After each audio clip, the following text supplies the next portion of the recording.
Forum africain pour la régulation des services publics a fut la 21e conférence et l'Assemblée générale annuelle s'ouvre à Douala, dans la capitale économique, avec plus de 32 pays africains. Objectif, discuter sur les défis et les opportunités liées à la régularisation des services publics sur le continent. Voilà pour les titres. Nous sommes sur CamNews 24 IDFM en direct de Garoua. Mesdames, Messieurs, c'est l'édition de l'information de la mi-journée. La 21e conférence et l'Assemblée générale annuelle du Forum africain pour la régulation des services publics AFU se sont ouvertes hier mardi à Douala.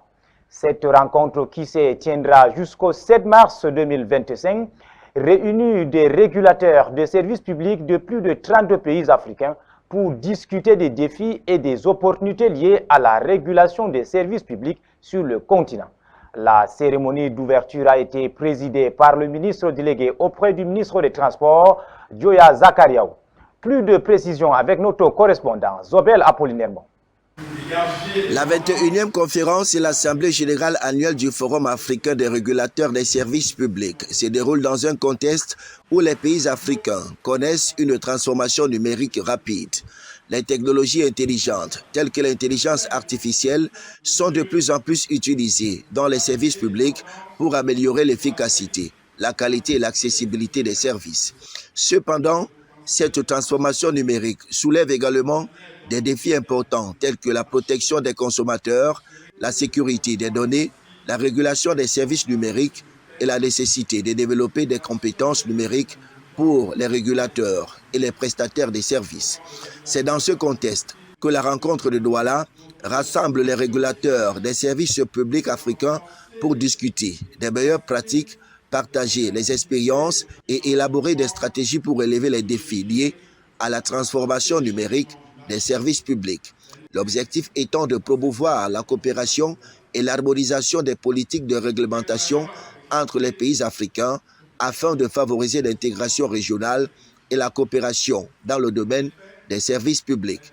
L'événement organisé sous l'égide de l'autorité portuaire nationale du Cameroun se concentre sur l'utilisation des technologies intelligentes dans les services publics. Les participants vont examiner comment les régulateurs peuvent favoriser l'innovation tout en protégeant les consommateurs. Alors qu'à Ngaoundéré, un atelier national a réuni des acteurs clés pour discuter de la gestion budgétaire des collectivités territoriales décentralisées au Cameroun. L'événement a porté sur la lettre circulaire concernant l'exécution, le suivi et le contrôle de budget alloué au CDD pour l'année 2025. Roméo Benyalam. La bonne exécution du budget public local est conditionnée par la maîtrise des lois et réglementations en vigueur. Le Cameroun est confronté à des difficultés majeures dans la gestion du budget des collectivités territoriales décentralisées CTD. Retard d'exécution, mauvaise gestion, les maux sont nombreux qui freinent le développement local. Face à ce constat, un atelier national a été organisé pour vulgariser la lettre circulaire relative à l'exécution du budget des CTD pour l'exercice 2025. C'est aussi le budget de l'État et les autres entités publiques.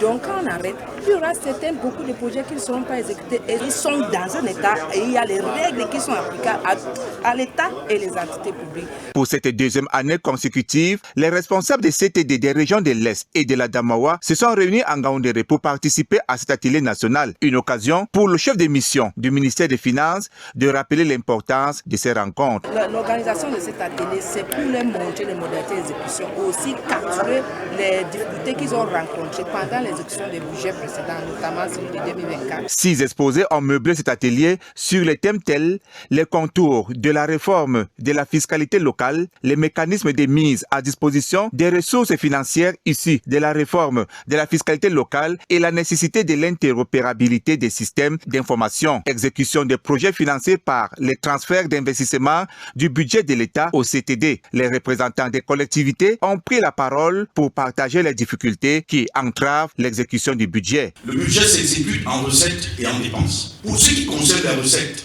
dans nos différents budgets, il y a plusieurs sources qui alimentent les recettes, parmi lesquelles la fiscalité locale. Moi, je suis une commune d'arrondissement, différente d'une commune comme celle de Meïganga. L'impôt général synthétique qui a englobé à l'intérieur, qui a fusionné ou qui a dissous un certain nombre d'impôts qui étaient la base même de notre assiette fiscale. Qu'est-ce que ces impôts-là deviennent? Aussi, cet atelier a permis de mettre en lumière les défis de la gestion budgétaire des CTD au Cameroun, les retards d'exécution, la mauvaise gestion et le manque de transparence qui sont autant des problèmes qui persistent. Ça, c'est mon constat. La lourdeur dans la passation des marchés. On lance le budget au mois de janvier, peut-être mi-janvier. Nous avons déjà perdu 2 semaines. Et maintenant, vous vous lancez dans la procédure de passation de marché qui prend 45 jours. Nous sommes déjà au mois de mars, fin mars. Et c'est en avril que les entreprises sont sur le terrain. Et là, elles sont rattrapées par les pluies. Et à la fin, on dit que les CTD sont incapables de consommer ce qu'on met à leur disposition. Améliorer la planification et la coordination de l'exécution du budget, renforcer le contrôle et la surveillance de la gestion financière des CTD sont quelques recommandations assorties de cet atelier. La gestion du budget des CTD est un défi majeur pour le Cameroun. La mise en œuvre effective des recommandations est cruciale pour améliorer la situation et garantir le développement local et harmonieux. Direction à présent la ville de Maroua, une ville riche en histoire qui lutte désormais contre les ravages économiques causés par les sectes islamistes Boko Haram. Les habitants confrontés à l'insécurité et au désespoir font preuve d'une résilience remarquable en se mobilisant pour relancer l'économie locale. Ensemble, ils portent l'espoir d'une renaissance pour leur communauté. Boubacar Adama. Maroua, une ville vibrante d'histoire et de culture, se retrouve aujourd'hui confrontée à une crise économique dévastatrice. Les activités commerciales s'effrontent et les habitants expriment leur désespoir face à l'impact des attaques incessantes de la secte Boko Haram. Dans les rues autrefois animées de la ville de Maroua, le silence règne. Les commerçants jadis pleins d'espoir se retrouvent désormais dans une spirale descendante. Les consommateurs étrangers, autrefois présents en grand nombre, sont devenus rares, repoussés par la peur et l'insécurité. Acheter la viande parce que les chèvres sont chers. L'argent aussi, il n'y a pas. C'est pourquoi je suis venu seulement peser même 2 kilos pour aller manger avec mes enfants. Les habitants ne se plaignent pas seulement des pertes financières, ils ressentent également l'angoisse quotidienne liée à leur sécurité. Par le passé, des attaques récurrentes ont transformé cette ville dynamique en une zone d'ombre. Les mototaxis, autrefois un moyen rapide et populaire de transport, sont également touchés. Les habitants rapportent une baisse significative de la demande. Beaucoup d'entre eux dépendent de ce métier pour subvenir aux besoins de leur famille. Mais aujourd'hui, ils se retrouvent sans travail et sans perspective d'avenir. Malgré ces défis accablants, la résilience des habitants est palpable. Des initiatives locales voient le jour pour soutenir les commerçants et relancer l'économie. Maroua n'est pas seulement une ville en crise, c'est un lieu où l'espoir persiste malgré l'adversité. Avec le soutien mutuel et la détermination des habitants, il y a encore une lueur d'espoir pour reconstruire cette belle ville et lui redonner vie. Parlons à présent de la 40e édition de la Journée internationale de la femme dans l'arrondissement de Lagdo, pour dire que c'est la localité de Tongo qui a servi de cadre à ces derniers sous l'œil vigilant du sous-préfet El Hadji Moussa. Cet événement mobilisateur a mis en lumière l'engagement des femmes et des associations locales pour l'égalité des sexes, témoignant de la richesse culturelle et de la solidarité féminine. Boubacar Adama.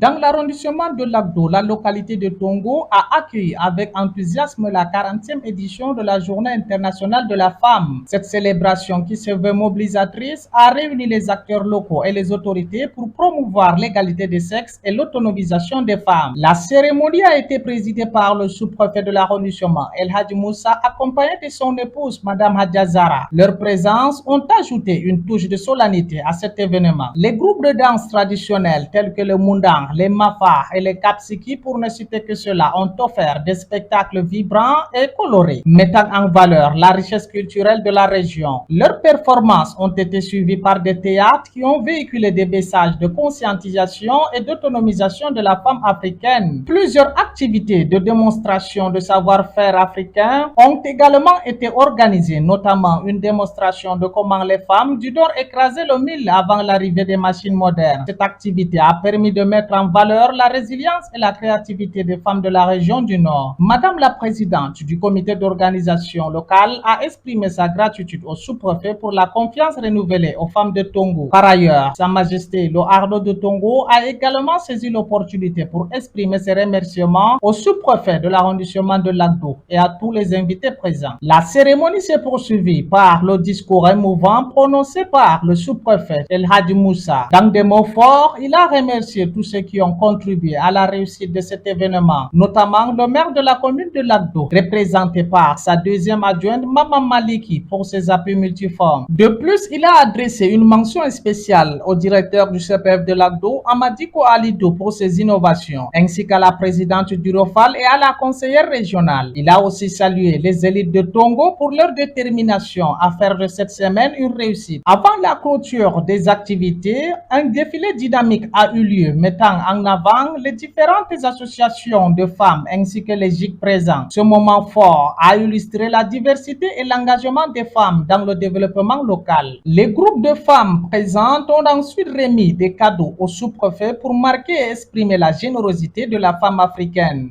Ce geste symbolique a illustré la solidarité et la coopération entre les femmes de la région du Nord. La semaine de la femme à Lagdo s'annonce à grands pas avec plusieurs activités prévues, notamment la rencontre sportive, le mariage collectif et la foire gastronomique. La semaine de la femme sera mouvementée dans l'arrondissement de Lagdo jusqu'au grand rendez-vous prévu pour le 8 mars prochain à la tribune municipale. Vivement que la fête sera belle samedi prochain. En sport, le président de la FECAFOOT a effectué lundi une visite au chantier de construction de l'immeuble siège de la Fédération camerounaise de football à Ouarda. Samuel Eto'o a pu toucher du doigt l'évolution des travaux de ces vastes chantiers. Le compte rendu d'Alijida et Michel Ateba.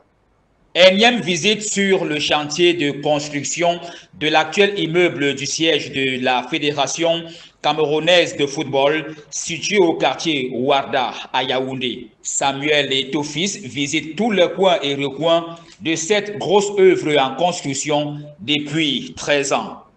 De l'extérieur, le président de la fédération peut apprécier le travail effectué par les techniciens.